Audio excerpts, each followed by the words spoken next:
Bonsoir. Nous avons voulu vous recevoir ce soir pour que vous nous fassiez un peu la genèse de ce qu'on peut appeler l'affaire Karim Wade, parce que c'est vrai que pour beaucoup de gens qui nous suivent, on a du mal à un peu comprendre ce qui se passe. Ça fait bientôt 2 ans qu'il est en prison. Est-ce qu'on peut avoir un peu un récapitulatif de ce qui se passe, ce qu'on lui reproche et où est-ce qu'on en est actuellement? Merci M. Diaye et bonsoir à tous les téléspectateurs de 2S. L'affaire Karim Wade est devenue une affaire quand même qui intéresse aujourd'hui l'opinion nationale et l'opinion internationale. Vous n'êtes pas sans savoir que depuis le départ, ça fait maintenant bientôt 3 ans, Karim Wade a été convoqué par la CREI à travers la gendarmerie de Colobane. Il était à Londres. Il est venu de lui-même répondre à cette convocation et il savait que c'était lié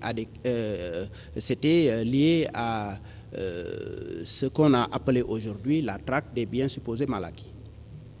Depuis ce jour, ça fait bientôt 3 ans, la première mesure qui a été prise de façon illégale, parce que la Cour de justice de la CEDEAO a sorti un arrêt pour dire que c'est illégal, c'était l'interdire de sortir du territoire national, alors qu'il n'y avait aucune décision de justice. Aucun juge n'avait pris un arrêt. Depuis lors, il y a eu beaucoup de va-et-vient au niveau de la gendarmerie, au niveau de la commission d'instruction, jusqu'à aboutir à ce qu'ils ont appelé une mise en demeure. Une première mise en demeure. Tous les Sénégalais avaient appris que Karim Wade avait fait sortir du Sénégal une cagnotte de 4 000 milliards. Ce sont des ministres qui sont dans le régime actuel qui avaient annoncé ces montants. Après, ils ont parlé de 2 000 milliards.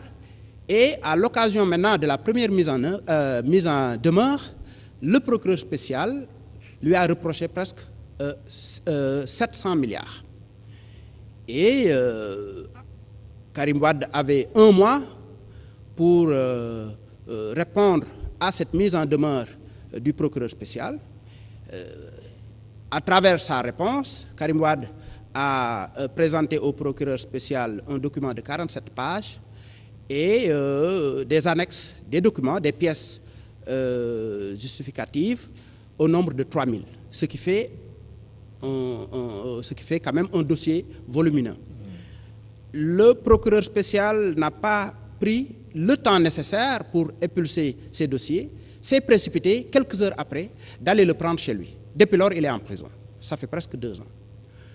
Alors que la CREI, devant laquelle est aujourd'hui Karim Wade, dans ses dispositions réglementaires, a prévu, après 1 mois de mise en demeure, si le prévenu est inculpé, devrait être jugé après 6 mois d'instruction.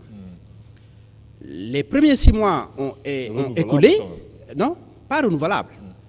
6 mois d'instruction et après instruction, si le prévenu est relaxé, il est relaxé. S'il n'est pas relaxé, s'il est renvoyé devant le tribunal doit le juger pendant, au grand maximum pendant 2 mois. Et rien en cela n'a été respecté parce que Karim Wade a subi une première période de 6 mois et lorsque les 6 mois étaient arrivés à terme, à minuit et demi, ils ont créé un autre fait nouveau pour encore faire 6 mois encore. Et depuis lors, ça fait 21 mois comme vous le dites, il est en prison et nous sommes aujourd'hui devant la juridiction qu'est la CREI, que nous connaissons tous, ne respectant pas les droits et les libertés des prévenus, des renvoyés devant cette cour. Aujourd'hui, Karim Wade a presque perdu l'essentiel de ses droits, c'est-à-dire le plus en vue, c'est le droit de la défense. On a entendu parler récemment de violence peut-être physique sur lui. Qu'est-ce qui s'est passé vraiment? Est-ce que c'est des choses qui sont avérées? Aujourd'hui, la dernière mise en demeure révèle, au lieu de 4 000 milliards, 2 000 milliards, 800, 400 milliards, révèle 117 milliards. Et dans ces 117 milliards, il y a 47 milliards du compte de Singapour. ce compte de Singapour qui a été créé par l'expert Albouri Ndao, aujourd'hui, le président de la Cour, Grégoire Diop, ne veut pas permettre à Karim Wade de se présenter devant le tribunal correctionnel pour se mettre en face de Albouri Ndao qui a fomenté un compte de Singapour qu'on a voulu alimenter à 47 milliards. Défalquer 47 milliards de 117 milliards. Ça fait déjà 110 milliards. Voilà. Et aujourd'hui, le patrimoine qu'on attribue à Karim Wade, c'est un patrimoine réclamé à 80% par Bibo Bourgi. Réclamé et justifié. Nous sommes à un grand tournant aujourd'hui par rapport à ce procès. Parce qu'il y a eu beaucoup d'errements, il y a eu beaucoup de manquements, on a constaté beaucoup d'excès, beaucoup de déviances, beaucoup d'outrances. Et de la part de la Cour et principalement du président de la Cour, Henri Grégoire Diop. Et le sommet était le fait de vouloir faire comparaître Karim Wade de force. Alors que la loi ne leur permet pas. Et heureusement, quelques jours après, c'est le procureur spécial lui-même qui le dit devant la barre, en disant que, parce que ce jour-là également, Karim avait encore refusé, alors qu'il l'avait déjà amené de force, il l'avait tabassé, il l'avait blessé, et quelques jours après, le procureur spécial revient devant la Cour pour dire à tout le monde qu'aujourd'hui, il a encore refusé. On a envoyé un huissier pour qu'il constate qu'il a refusé de lui-même et que nous, on n'a aucun pouvoir de le faire amener de force. Ça veut dire quoi? Ça veut dire qu'on est en train de tâtonner encore pour un dossier aussi important.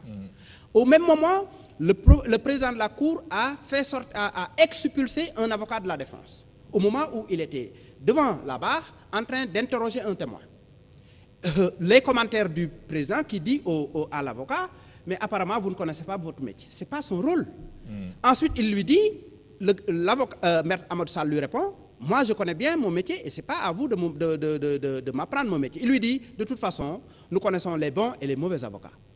Lui aussi, il lui retorque, nous aussi, nous connaissons les bons et les mauvais juges. Il lui dit, sors de la salle.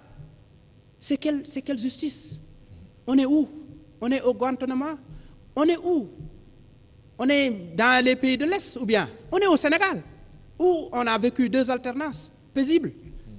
Donc aujourd'hui, avec la CREI, la justice sénégalaise est en train vraiment de ternir son image.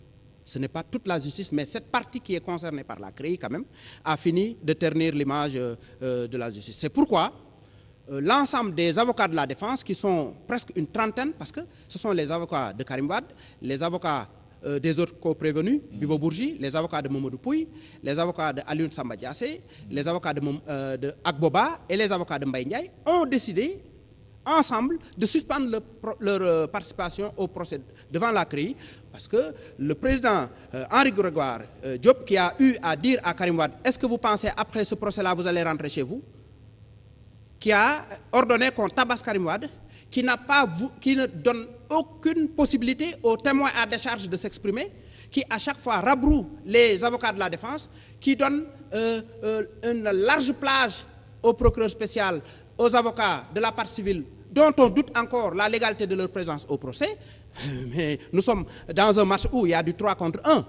Et nous savons également qu'il y a de la pression qui vient de partout, de la pression politique, parce que Macky Sall lui-même a dit, lorsqu'il a été élu, à partir des États-Unis, que j'ai un règlement de compte personnel, j'ai un compte personnel à régler avec le PDS. Et il a eu également à dire aux Sénégalais qu'il a mis le coude sur certains dossiers et d'autres dossiers, il les a sortis.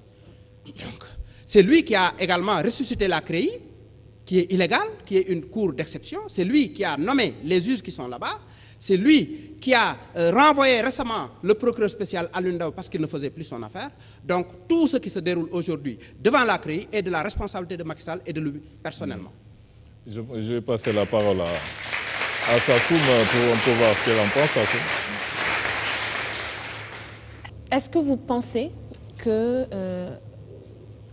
le peuple sénégalais n'a pas le droit de demander, après tout l'espoir qui a suscité l'élection d'Abdoulaye Wade, qu'est-ce qui s'est passé? Parce que quelque part, il se pose des questions. On annonçait beaucoup d'argent, on annonçait beaucoup de choses qui allaient changer. Et ces changements, je pense que peut-être les gens ne l'ont pas vu à hauteur de ce qu'ils voulaient. Et du coup, peut-être, il y a chez le peuple sénégalais, je pense que peut-être, moi en tout cas je sais que j'en fais partie, des gens qui se questionnent et qui veulent savoir qu'est-ce qui s'est passé, qu'est-ce qui a fait que tout ce qu'on nous a promis finalement ne s'est pas forcément réalisé, et qui peut-être veulent avoir quelqu'un qui avait beaucoup de pouvoir à ce moment-là et qui peut-être pourrait expliquer cela, qui devrait donc, et devant quelle cour, devrait se poser ces questions, si ce n'est pas la CREI. Parce que ces questions doivent avoir une réponse, et le peuple a le droit d'avoir des réponses à ces questions. Où est-ce qu'ils auront ces réponses dans ce cas? Madame, votre interpellation regroupe plusieurs questions en même temps. Moi, je pense que le premier point, c'est l'histoire du bilan. Même ceux qui sont contre Abdoulaye Wade disent qu'il a un bon bilan. Maintenant, les gens s'interrogent sur d'autres questions liées à d'autres éléments que peut-être nous n'aurons pas le temps de développer. Mais de toute façon, Abdoulaye Wade, en 12 ans, a révolutionné ce pays, du point de vue des infrastructures, du point de vue du traitement des fonctionnaires, du point de vue des infrastructures sanitaires, des infrastructures scolaires, du point de vue de la dignité des Sénégalais. Abdoulaye Wade, quand même, a changé le visage du Sénégal dans son ensemble. Pourquoi il n'a pas été réélu? Ah oui, parce que les Sénégalais sont... Vous pensez? Non, non, le peuple a toujours raison. Voilà. Mais ce n'est pas seulement le bilan peut-être qui alimente le peuple. Le peuple a été manipulé par les politiques qu'on avait en face, par l'opposition qui aujourd'hui partage le pouvoir, par Macky Sall, Moustapha Niasse, Tanor Dieng, Dansokho et les autres. Ils ont manipulé. Pourquoi aujourd'hui les Sénégalais regrettent Abdoulaye Wade? Nous, on n'est pas assez mature, le peuple n'est pas... Est-ce que ce n'est pas l'erreur que les politiciens... Moi, je pense que c'est un débat d'idées. Chacun donne son avis. Est-ce qu'on peut manipuler un peuple satisfait? Aujourd'hui, le peuple sénégalais regrette Abdoulaye Wade. Et ils ont mis en place un peu partout des mouvements rétus. Mais Macky Sall va bientôt faire 3 ans. Qu'est-ce qu'il a encore réalisé? Les promesses électorales de Macky Sall. En tout cas, l'une d'entre C'est la elles famille, était de mettre face à la justice les gens dont on questionnait l'enrichissement soudain. Madame, moi je pense que... Qui est quelque chose quand même qui est évident. Il y a une différence réelle entre le niveau de vie des personnes quand ils sont arrivés au pouvoir et quand ils l'ont quitté. Et maintenant, les gens veulent savoir comment ça se fait. Et je trouve que c'est une question légitime. On se comprend maintenant. Vous voulez parler de reddition des comptes, c'est ça? Qui va répondre à cette question? Face à qui? Et comment on pose cette question si ce n'est pas avec la CREI? C'est ça la question que je me pose. Madame, il faudrait que vous compreniez d'abord ce qui se passe. Mais apparemment, vous ne comprenez pas ce qui se passe. On nous a parlé de reddition des comptes. Tout le monde a applaudi. Nous en premier, le PDS. Et malheureusement, on nous a servi du règlement de compte. En quoi faisant? Vous savez, Karim Wade a eu à gérer plusieurs ministères. Il a eu également à gérer l'ANOCI, la conférence islamique. Et les cours de contrôle de l'État, la Cour des comptes, l'inspection générale d'État et les autres cours et les autres structures financières ont audité l'ensemble de ces structures. Et il y a... Non, vous me laissez au moins le temps de vous expliquer, vous m'avez posé une question. Et il n'y a pas une seule structure qui a révélé, il n'y a pas un seul rapport qui a révélé un détournement de deniers publics. Mais c'était des personnes qui étaient mises en place aujourd'hui, nous par sommes, les... Madame, les, nous sommes dans ce qu'on appelle une présomption d'enrichissement illicite. C'est-à-dire, madame, on vous voit, vous garez un véhicule de luxe et vous construisez un immeuble. Auparavant, vous étiez dans l'administration, on vous interpelle. On vous dit, oui, c'est comme ça que ça se passe. Les gens, Karim Wade est devant la CREI parce que les gens avaient dit que Dubaï Port World lui appartenait. Et Dubaï Port World pèse plus de 400 milliards. Karim Wade était devant la CREI parce qu'on lui avait, comment on l'appelle, accusé. Hein? On avait dit qu'il détenait un jet privé. Karim Wade était devant la CREI parce qu'on avait dit que la banque BMCE lui appartenait. Et beaucoup d'autres structures qui pesaient presque 800 milliards. Aujourd'hui, que ces gens-là ont colmaté par-ci, par-là pour avoir 117 milliards sur lesquels il faut défalquer les 47 milliards qui est un compte mensonger. Ça c'est scandaleux pour un État qui se fait respecter. Comment on peut, en face du monde, accuser à quelqu'un un compte disposant de 47 milliards alors que c'est du top? Pourquoi les Sénégalais ne s'interrogent pas par rapport à ce compte? Pourquoi les Sénégalais ne demandent pas à ce que Bibo Bourgi comparaisse, enfin, qu'il parle devant la Cour? La Cour a fait une sorte de stimulation. La Cour a fait une sorte comment on l'appelle, c'est une simulation, en vérité. C'est une simulation que la Cour a faite avec ce qu'il a appelé une interrogation de Bibo Bourgi. Bibo Bourgi était à l'hôpital. On l'a fait venir de force sur une civière, comme si on était en Égypte avec Moubarak. Alors que la Cour vient de se rendre compte qu'il n'en avait pas le droit. Personne ne dit rien. Karim Wade qu'on ligote, qu'on tabasse, qu'on traîne, qu'on amène devant la Cour. Quelques jours après, on dit on n'avait pas le droit. Personne ne dit rien. Bibo Bourgi, dont on connaît les arrière-grands-parents, certaines de nos rues portent leur nom, qui ont travaillé toute leur vie, qui disposent de plusieurs sociétés, qui sont milliardaires et que tout le monde reconnaît qu'ils sont riches, qui a un patrimoine qu'on attribue aujourd'hui intégralement à Karim Wade. Parce que quoi? Parce que c'est son ami. Mais personne ne s'interroge. Maintenant, on s'interroge pour dire, oui, Karim Wade était au fond dans les affaires. Oui, il était au fond dans les affaires, mais il a fait des réalisations parce que c'était à lui qu'on avait confié les infrastructures. C'est visible, c'est pas de l'abstrait. C'est à lui qu'on avait confié l'histoire de l'énergie lorsque la Sénélec passait tout son temps à nous couper. C'est à lui qu'on avait confié également la coopération internationale qui nous a amené la Chine, les pays de l'Asie et les pays de l'Est. Ousmane. Oui, en fait, avant de venir à ma... C'est bien, avant de venir à ma question, c'est le débat que vous avez soulevé tout à l'heure. Le fait de dire que ceux qui ont géré les deniers publics doivent répondre devant la Cour. C'est normal, mais ça pousse un peu loin le débat, parce que la Cour aussi deviendrait légitime à partir du moment où elle fait abstraction de tout le monde. Qu'on s'appelle Karim Wade, qu'on s'appelle Ousmane, Alioune, tout le monde doit répondre. Mais si elle ne fait pas abstraction des individualités, on peut poser le débat sur sa légitimité. Et c'est ce que certains avocats sont en train de faire. Maintenant, moi, sur les événements récents qui se sont produits, je dis que la justice doit, par exemple, rendre compte en prenant en compte la dignité humaine. Parce que quelles que soient les charges qui pèsent sur une personne, on doit pas la brutaliser ou la briser. Et c'est des principes universels, c'est des principes généraux de la justice. Et nous, on combat pour que ces principes-là puissent être pérennes. Ça, c'est le vœu de tout État fort.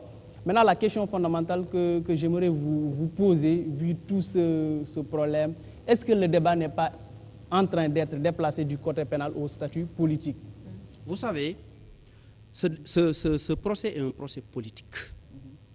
Au départ, les gens ne voulaient pas en entendre parler, mais ce sont les avocats de la partie civile eux-mêmes, à l'occasion d'une conférence de presse, qui ont dit Karim Wade ne pourra pas être. Les gens disent que oui, Macky l'a mis en prison parce qu'il ne veut pas qu'il soit candidat à la présidentielle prochaine et qu'ils ne savent pas que Karim Wade ne peut pas être éligible parce qu'il y a 2 nationalités. Quel était le mobile? Quel était le mobile?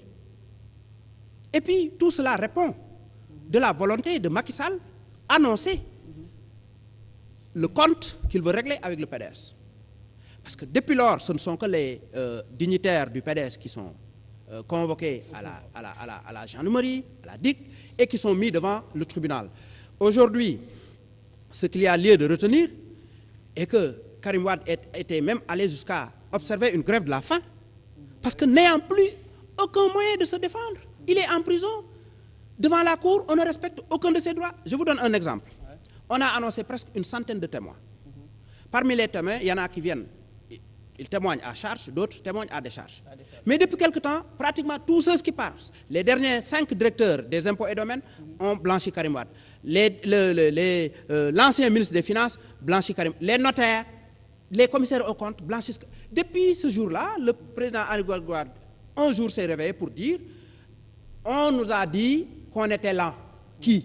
La justice n'a pas de patron. Qui leur a dit qu'ils étaient lents? On nous a dit qu'on était là. Donc, au lieu de 10 h le matin, on démarre maintenant à 9 h. Une semaine après, il revient. Au lieu maintenant de reprendre à 15 h l'après-midi, on reprend à 14 h 30 parce qu'on nous a dit qu'on était là. Vous croyez que l'autonomie et l'indépendance de la justice, c'est que des simulacres alors? Mais jugez-en vous-même. Je vous repose la question. Je pense que les Sénégalais, quand même, sont pas dupes. Et qu'ils comprennent que aujourd'hui, si Macky Sall voulait que Karim ne passe pas une seule nuit en prison, il serait dehors.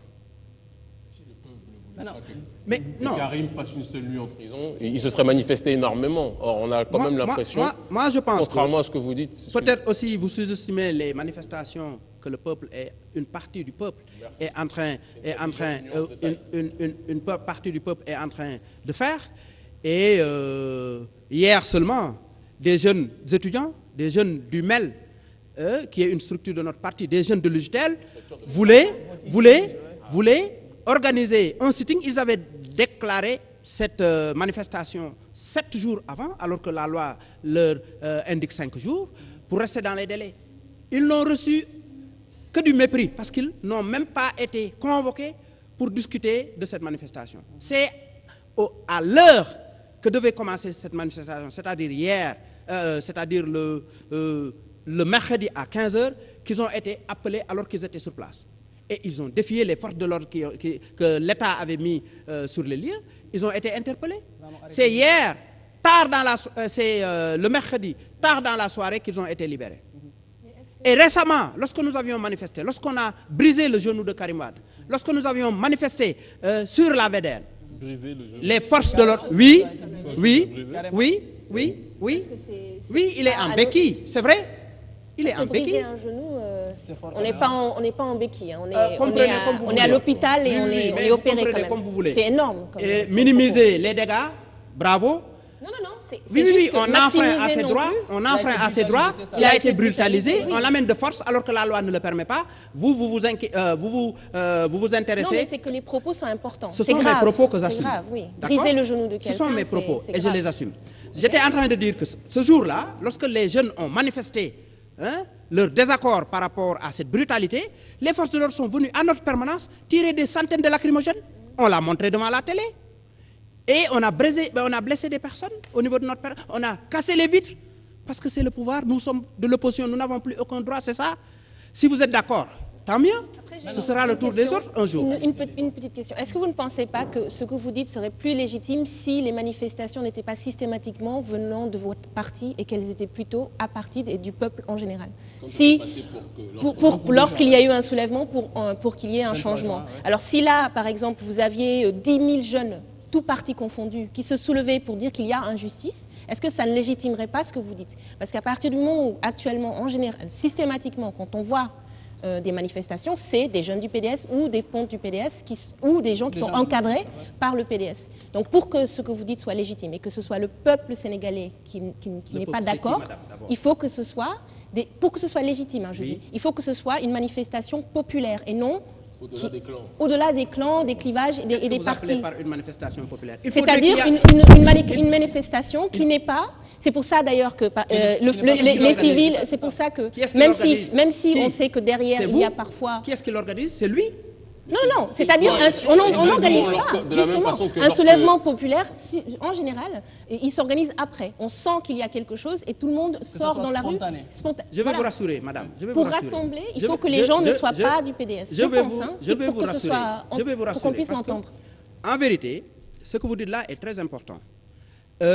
Si vous vous souvenez de la dernière manifestation qu'on a organisée au niveau de la place de l'Obélisque, avec le meeting là, ce n'était pas seulement le PDS. Ce n'était pas seulement les alliés du PDS. Il y a un front qui s'appelle Front patriotique pour la défense de la République qui s'organise. Il y a également le parti en dehors de cette coalition qui s'organise. Aujourd'hui, le parti a décidé d'organiser une marche vendredi prochain à 15 h. Et cette marche sera tenue. Et ce n'est pas une marche seulement, c'est pas seulement une marche du parti, c'est une marche qui est ouverte aux Sénégalais. Mais on ne peut pas aller dans chaque maison, cueillir les Sénégalais pour leur demander de venir. Donc vous faites un aveu. S'ils ne viennent pas par eux-mêmes, c'est peut-être... Personne n'a jamais dit qu'ils ne viennent pas. À chaque fois qu'on demande aux Sénégalais de venir, ils viennent par centaines de milliers. Centaines de milliers à chaque fois qu'il y a eu des manifestations? Ah oui. Et personne ne peut dire le contraire. Est-ce que je peux... Alors, déjà, bonsoir, chers frères, déjà, pour commencer. On vous entend avec attention et avec plaisir, objectivement. Et il y a un sentiment quand même, si on veut être dans une démarche de porter un regard extérieur sur tout ce qui se passe, qui transparaît à l'écoute de votre exposé, précis certes, qui est qu'il y a une certaine forme, quelque part, d'indécence, d'un côté ou de l'autre. Entre ceux qui présentent M. Karim Wade comme le nouveau Bernard Madoff du Sénégal, en gros, si on devait résumer de cette façon, celui qui aurait volé les milliards de milliards de milliards, et qui sont dans un acharnement, vous avez parlé tout à l'heure de la violation des droits du prévenu, ça, ce sont des choses que quiconque doté de raison se doit normalement de condamner, quel que soit le camp dans lequel on se situe. Mais de l'autre côté, il y a aussi une grosse indécence. Des personnes qui sont en train de nous ériger quelque part Karim Wade comme le martyr de la République sénégalaise. En quelque sorte, ça serait quasiment un Nelson Mandela. Il est en prison, il est opprimé, on le bâillonne. Il y a quand même une réalité qui est qu'on vit dans un pays aujourd'hui extrêmement pauvre et les sommes qui sont reprochées à M. Karim Wade, votre ami, sont quand même extrêmement importantes. Je pense que vous ne le nierez pas. J'ai envie de vous poser une première question. Quel est le salaire moyen d'un Sénégalais? Vous qui êtes un responsable politique, vous le savez probablement mieux que nous tous. Quel est le salaire moyen d'un Sénégalais aujourd'hui? Non, moi, juste pour répondre à cette question, sans aucune attaque. Hein. Ah non, moi, dans votre question, il y a une partie qui m'intéresse le plus, hein, c'est pas votre question. Ce qui m'intéresse le plus, vous avez parlé d'accusation. On accuse à Karim Wade de grosses sommes d'argent, des milliards, des milliers de milliards.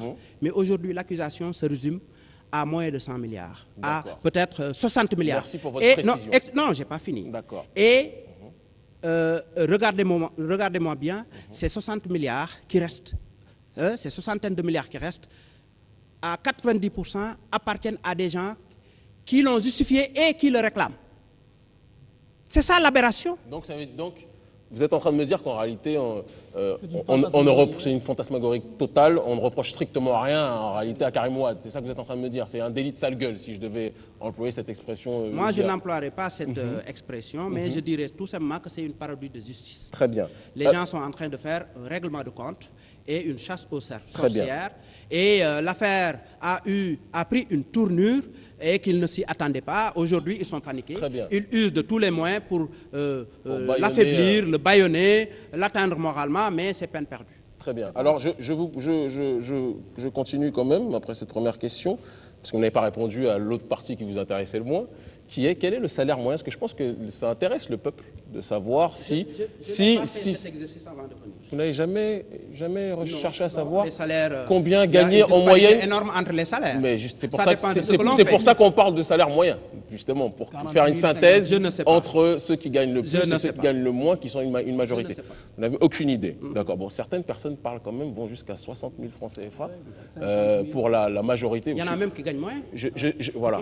Pourtant, je ne suis pas responsable politique, mais je sais ça, ce que vous ne savez apparemment pas.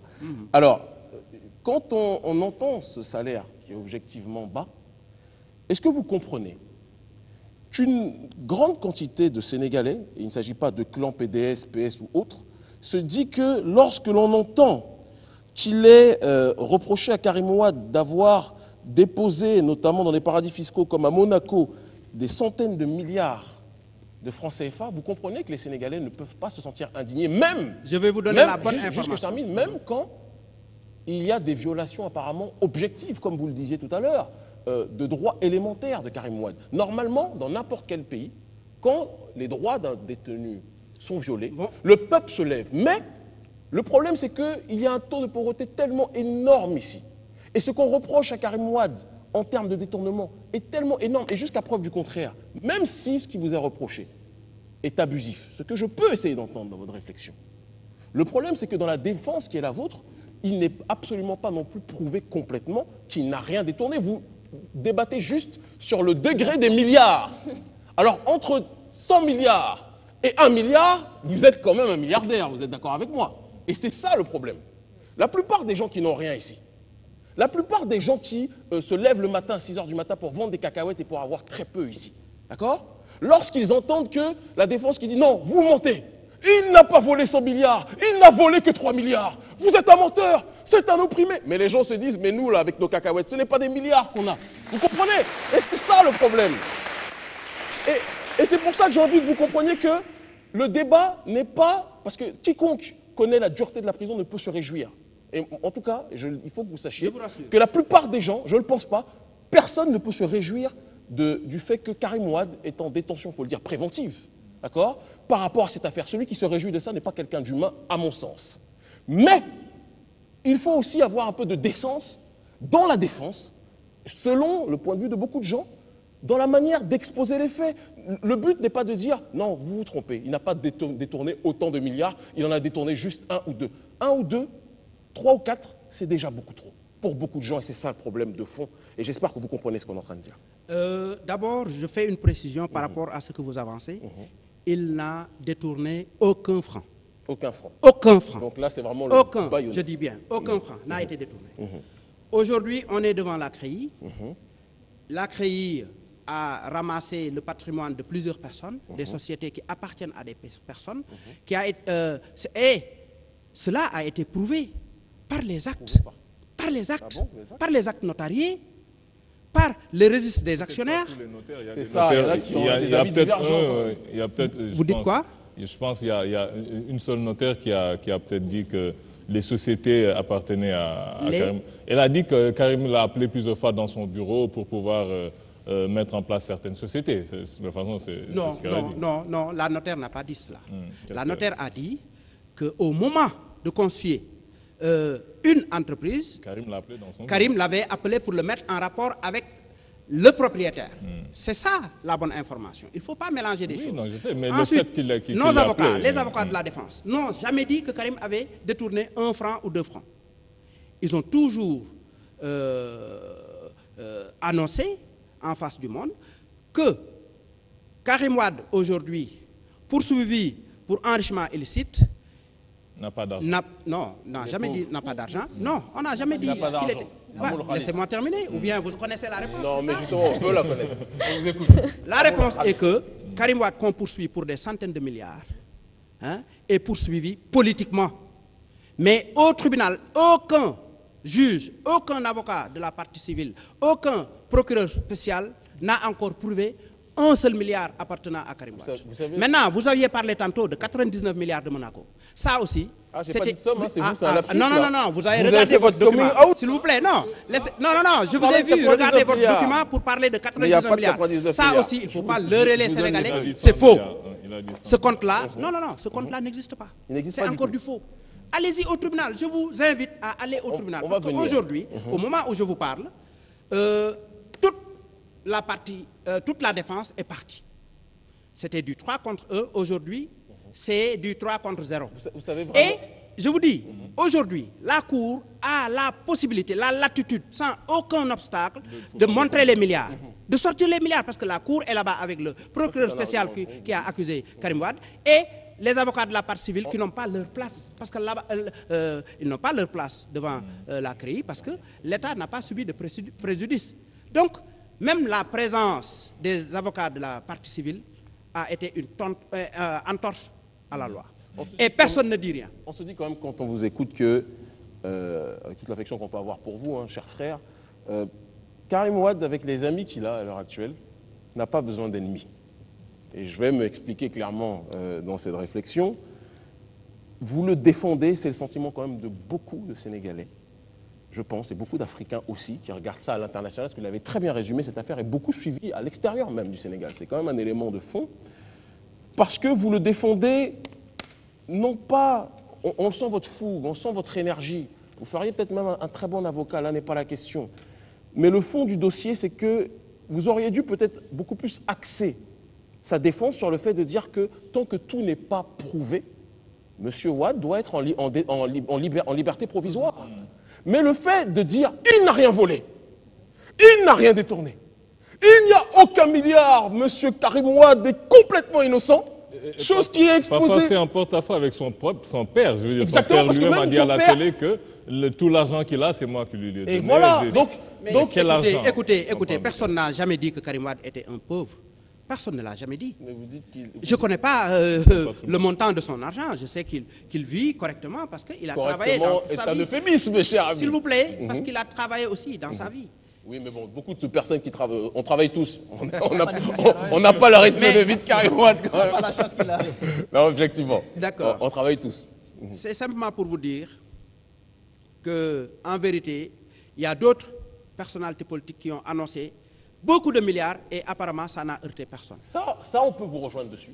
Et Lorsque Macky Sall, dans son patrimoine, on parle de 8 milliards, oui, on a lu, alors on a ça, on a de 8 ça. milliards, alors sur sa déclaration de fortune, pour être précis. Alors exactement. que les comptes bancaires n'ont pas été évoqués, on parle de 35 véhicules. Karim Wade, on parle de 5 véhicules. Les deux lui ont été offerts par des amis arabes. On parle de montres, on parle des bijoux de son épouse, on parle des boucles d'oreilles de son épouse. C'est ça qu'on est allé amener depuis la France. Là, vous pointez quelque chose de réel, qui est une justice à géométrie variable. En plus, c'est des erreurs de... Mais récemment, il y a des ministres, il y a des anciens ministres et d'anciens DG qui étaient avec nous au pouvoir, qui ont été épinglés du temps de Maître Abdoulaye Wade, qui récemment ont rejoint l'APR et ils ont été blanchis sans aucune poursuite. Donc nous considérons qu'il y a une justice à double vitesse. Maintenant, si aujourd'hui les Sénégalais sont unanimes à être d'accord sur la façon dont les choses se déroulent du côté de la justice... Mais vous avez quand même confiance au peuple sénégalais pour que, s'il estime, parce qu'il est quand même très mature, c'est l'un des... Il faut quand même qu'on le répète, que le Sénégal est le pays aujourd'hui en Afrique de l'Ouest et peut-être même plus globalement sur le continent, l'un des pays les plus stables et les plus démocratiques sur le continent africain. Et ça, quiconque doté de raison le voit. Et même au monde. Parce que quand on voit les vraies démocraties au monde, il n'y en a pas beaucoup. C'est pas aussi libre que cela. Et si ce peuple exemplaire ne se soulève pas, comme il l'a fait lorsqu'il a voulu l'alternance, il faut aussi, je pense, qu'il y ait une autocritique. Et c'est pour ça que je disais que Karim Wade a peut-être besoin de meilleurs amis que les amis qu'il a actuellement. Vous ne lui rendez pas service. Vous avez parfaitement raison pour ça. C'est pourquoi, aujourd'hui, il y a des centaines de mouvements qui le soutiennent dans cette épreuve. Parce qu'on sait comment ça se passe. Il y a également... au niveau du Parti démocratique sénégalais, ses frères et ses sœurs qui le soutiennent. Il y a également des Sénégalais qui ne sont d'aucun mouvement, d'aucun parti, qui sont là et prêts à le soutenir. Maintenant, le sentiment du peuple. Non, parce qu'il est un peu martyrisé. Vous savez, une fois que vous commencez, je pense pense que peut-être que les autorités font l'erreur de... Moi, je suis d'accord avec vous que tous ceux qui aujourd'hui soutiennent Karim Wade ne se sont pas encore levés. Et qu'il est temps qu'ils se lèvent. Qu'il se lève alors. Oui. Parce que la justice du peuple là-dessus, ce sont des choses qui sont indéniables. Et tôt ou tard, indéniables. ils se lèveront. Maintenant, une question purement politique. parce Une que question je pense purement politique. Moi, je me demande quel est l'intérêt maintenant de poursuivre Karim Wade politiquement. Est-ce que Karim incarne-t-il l'avenir légitimement du PDS? Est-ce que c'est lui qui l'incarne? Ça, c'est un autre débat. Moi, Oui, je pense que l'avenir du PDS... C'est pas très lié, puisque vous accusez l'opposition de le museler parce que vous ne voulez pas qu'il se présente aux prochaines élections. Il peut faire partie, Karim Wade peut faire partie des candidats à la candidature au niveau de notre parti. Parce qu'il y a plus... ça dépendra du moment. Ça dépend peut-être, parce que je suis libre d'être candidat. Oui, parfaitement. Je suis membre du comité directeur de mon parti. Je peux demain lever ma main pour dire que je suis candidat. Comme Karim Wade, comme d'autres qui l'ont annoncé, comme aussi d'autres qui ne l'ont pas peut-être annoncé et qui veulent être candidats de notre parti. De toute façon, Karim Wade a le profil, selon moi, selon beaucoup d'autres frères et sœurs du parti, qu'il a le profil d'être... Diriger le parti. Non, qu'il a le profil d'être notre candidat en 2017. Comme aussi d'autres pensent qu'il y en a d'autres qui ont le profil et que c'est un débat démocratique. De toute façon, nous avons un parti démocratique et qui saura le moment venu procéder à un exercice démocratique qui va indiquer le candidat de parti. Idéal. Okay. Merci vraiment d'être passé sur ce plateau, d'avoir bien défendu votre frère.